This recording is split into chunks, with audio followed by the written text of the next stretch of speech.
Welcome back to Always Learning. What are we doing today? Well, today we're actually going to learn how to tile.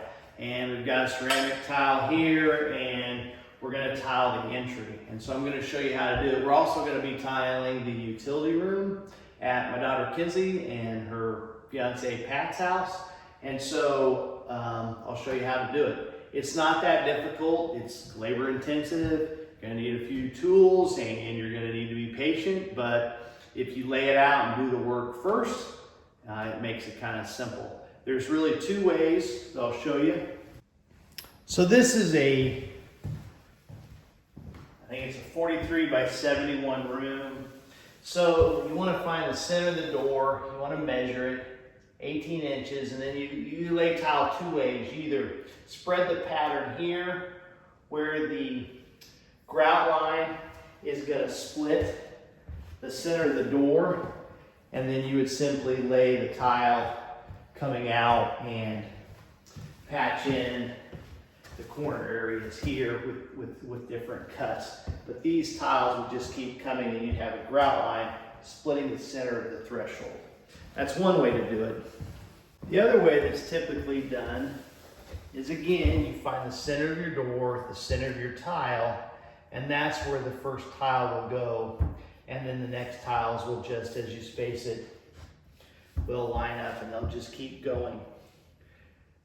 So when we do these tile, we're gonna have 4 of them, but when we get to the end, we're gonna need to cut off about 4 inches. So instead of putting that on the end, what you would do is you would cut 4 inches off here. So you'd actually start up here, lay your tile all out, mark it, and then you'd cut the 4 inches from the door here. What you're trying to avoid when you dry lay stuff out with tile is to make sure when you get to the edges, you're not going to have little slivers.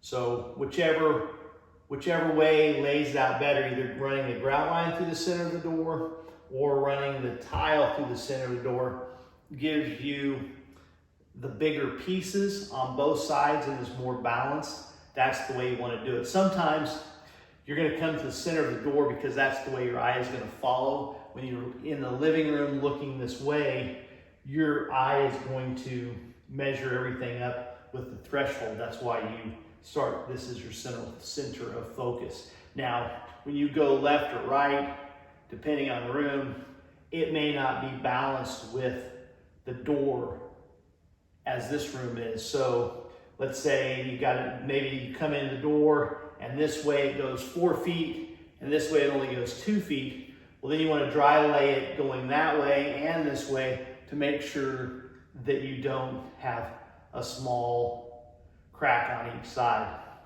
small piece of tile on each side. So that's kind of why you just kind of dry lay it out to get a visual to what's more appealing. They laid it out with a stagger, so that's what we're going to do. They laid out the living room with it this way. So that is what we are going to, that's how we're going to lay it out. Like that. Doesn't that look fun? And so what I'm going to do is these back tile are going to need to be cut about 4 inches. So this is where the door would be going forward. These tile fit almost perfectly across. I'll just have to take a little off this end and a little off this end, and that's it. The others we'll fill it in, and you'll see how it goes.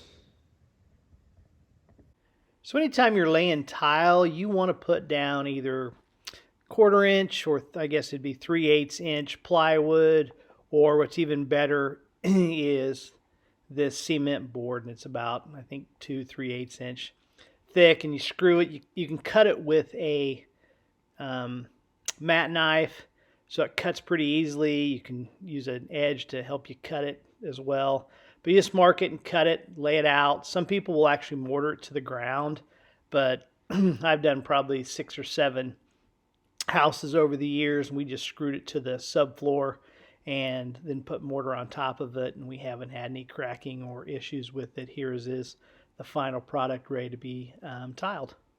Okay, welcome back to Always Learning. This week's tile week, so we're gonna run you through the process. So you start by, well, first you lay down cement backer board. You want to screw it in so that it's flush when you run your hand across it. None of the screws are popping up. Once you get that done, then you come back and you start with your tile. So you always want to center your tile in the doorway. All right, so you lay that one down, and that's the start of your pattern. So in the bedroom across the hall, we laid out our tile and letter and numbered them. So we started with A1, A2, B1, B2, so on and so forth, down the full line. So that way it was a quick process. Once we got in here, we had the pattern the way we wanted it. We had them all lined up, and it was just a boom, boom, boom domino effect. All right, so first, when it's time to lay the tile, you're gonna spread a thin layer of mortar onto your backer board. Then you're gonna do a thin layer on the back of the tile and place it flat. Okay, so we had one person doing that. The other person's job is to make sure that the tiles are level and that there's no ridge you're gonna step your toe on. So see how I put my finger across there and it's pretty flat. And then last but not least, you're gonna put spacers in. And these are just to keep the tile from moving.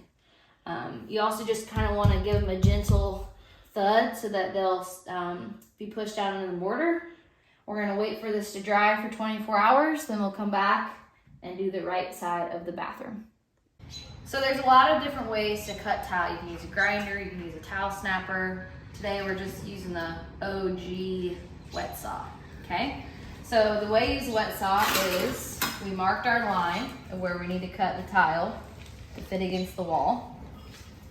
Then you come here, and while the blade is off, see where, make sure it lines up with your line. Yeah, our laser's out. Get it snug against the base so you know it's straight. Then you're gonna turn on the saw, wait till the water's running, and then you're gonna cut. So here we go. There